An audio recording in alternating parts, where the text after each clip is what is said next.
Hello YouTube, this is another video review from Super Apple Forever. First, we're going to talk about an old Apple PowerBook laptop. Then we'll be talking about an old Windows AT&T laptop. So first, let's look at the PowerBook. Right here is the front. Unfortunately, the latch is broken, so it kind of pops up like that. It really doesn't close all the way unless you manually push it back. It closes. The spring's broken, I think. Right here you have a place to put an old, right here you put in the floppy drive, but I don't know what happened to that. Right here, hold on, lift it up. Right here you have something for a battery, and and let's look at the back stuff. Now right here, I'm really not sure what that is. It's maybe some kind of like a heat sink or something. I'm really not sure. Now let's look at the ports. Right here, you have two standard old keyboard and printer serial ports, or I think they're called serial ports. I'm not sure. Correct me if I'm wrong on that.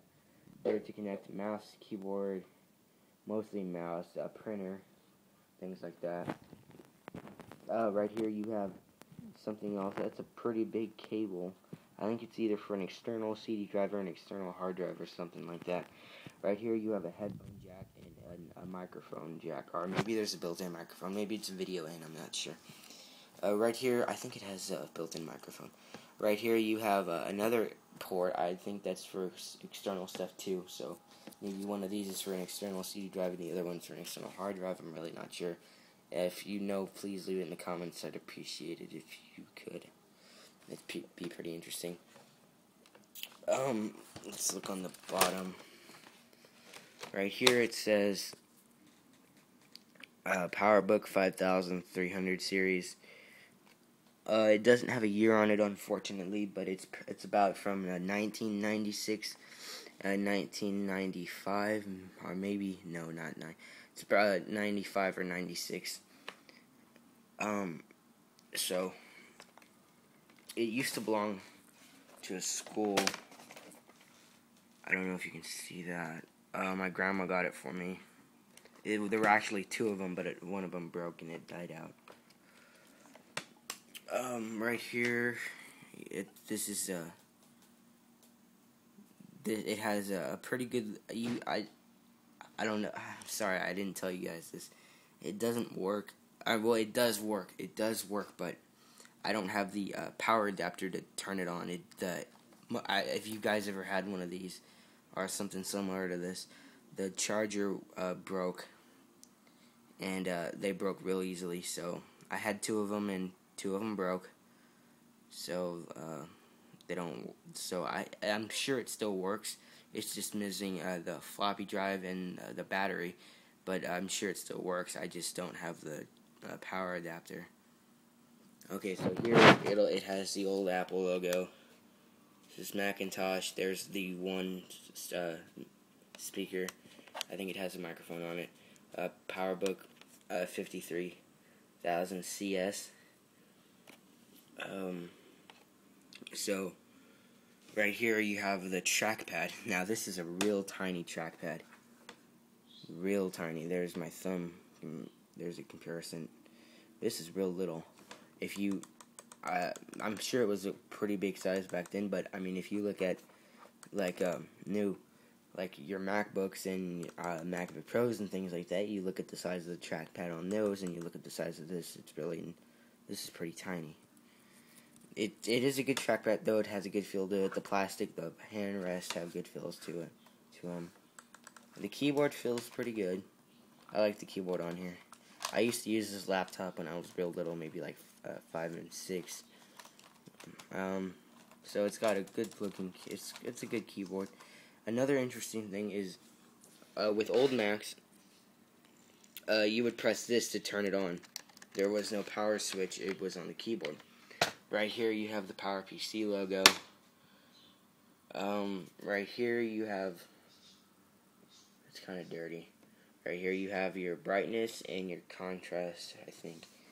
There's not really much to say after that. It's a good little laptop, you know. yeah, one of these laying around and you have like a little kid or like maybe someone that's your child's 5 years old, let them play around with it. I mean, they're pretty interesting. This had a lot of games on it, a lot of educational games. Like I said, it belonged to a school. So yeah, they're pretty fun computers. If you have the time and all that and the money, you can get one of these and get a bunch of good software for them, maybe for your kids to play some educational games and some fun games. So this is still pretty good, just to play some games or mess around with. So let's maybe I can show you guys on my cube. I can show you maybe the specs on it. Hold on. Okay. Sorry about that. Let's go to Apple history. And then it's a PowerBook.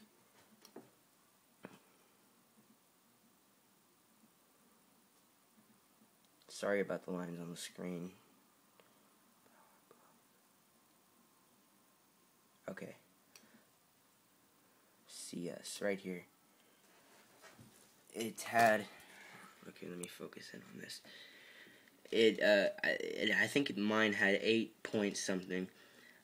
So yeah, I was pretty right about from 95 to 96. It had 100 megahertz processor.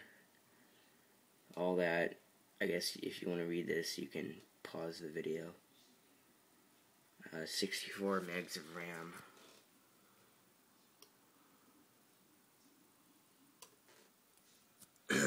It had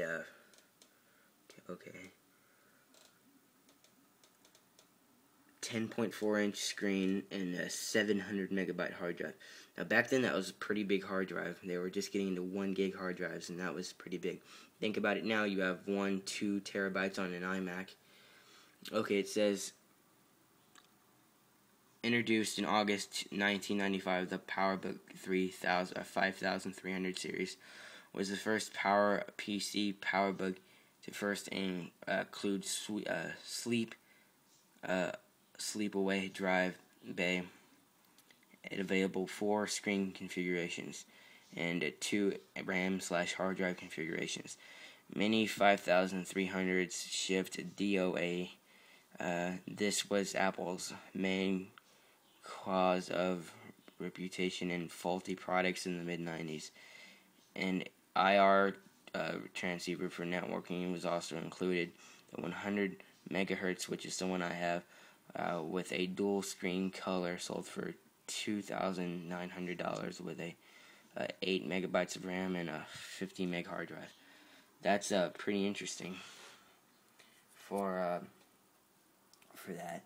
That's pretty cool because I guess I have the fastest model. Unfortunately, I'm not going to be able to get to the AT&T one.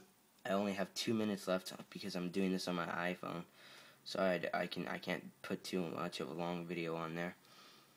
If you want to check out applehistory.com, this is pretty interesting. I found this website a couple years ago. It has all the specs for every Mac to ever come out. It takes a while for them to update it, but it's a pretty cool website, and I'll leave the link in the description if you want to check that out. I'd recommend it. I'll probably make a video on it once I get my iBook working because the power broke on. It's pretty funny. The same thing happened to the PowerBook that I just demoed, and it happened to my iBook. So I got to get a new one of those. It'll take a while to get here from eBay. Maybe I can get one at the Apple Store or order it or something. So I'll do a separate video on the AT&T laptop. I'll put the link in the description if you want to check out applehistory.com, which is a pretty cool website. Thanks for watching, and goodbye.